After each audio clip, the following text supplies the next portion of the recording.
So, I guess maybe I'll start with my first job out of college. And I'm not going to give the entire history, but I think there's one interesting thing there that happened, which was my first job was actually investment banking. And here I am doing marketing, 15 years later.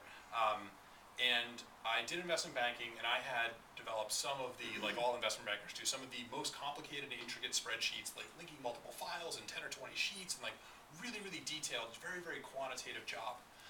And then I fell in love with some of the companies that I was helping to raise money, and I ended up going to this startup. I helped them raise some money, and once they had a bunch of venture capital, I was like, well, we don't need a finance guy anymore. What are you going to do now? And I said, well, it seems like we're doing this marketing stuff. We have these banner ads, because this is like sort of before the age of social media, but I think we could be doing a better job of optimizing and measuring those. And that was actually my first entry into marketing, was very, lead generation, quantitative, analytical, measure every single penny that you're spending. And I've taken that with me throughout my entire marketing career. So even today at HubSpot, the marketing team, every single month produces 120 pages of reports to measure marketing. And so you multiply that by 12 plus a few special reports, it's almost 2,000 pages a year that, the esteemed Brian Halligan gets to read that I output. And believe me, he actually does read every single page of it, because I get emails back about, oh, on page 32 of your report, what's going on with this metric. So in any event, I think the point is that what's been great about the internet, not just social media, but the internet in general, is everything is very, very measurable. And I think that's great for people that get excited about that. It's great in terms of being able to justify things for your budgets. But I also think it's important not to let things stop there. So when you look in detail at the numbers for our business or for any business, there's so many things that affects things as a marketer, but you can't exactly measure. So you told a really interesting story about that. You got this email from Amazon, you went there, they tracked you through the whole site. That's absolutely true, and I'm sure they tracked all of that. But what if you got that, you saw that video, that John Updike video, and you loved it, and you mentioned it in the hallway to someone else, who then went to Amazon, they typed in Amazon.com, and then they searched for John Updike video, and then they found it, and then they had the same experience, and they also bought 9 books. That would not be tracked. That would be in direct traffic. It's untrackable. What happened with that?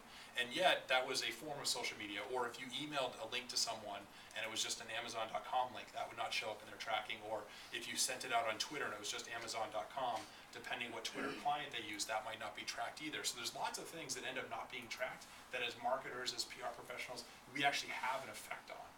And so I think that I think it's great that we're able to measure so many things and use that to justify things.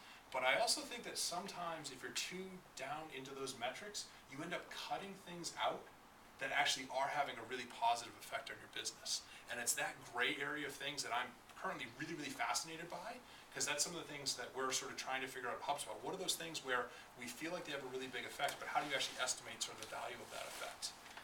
So that's sort of a high-level stance of sort of how I'm thinking about sort of metrics.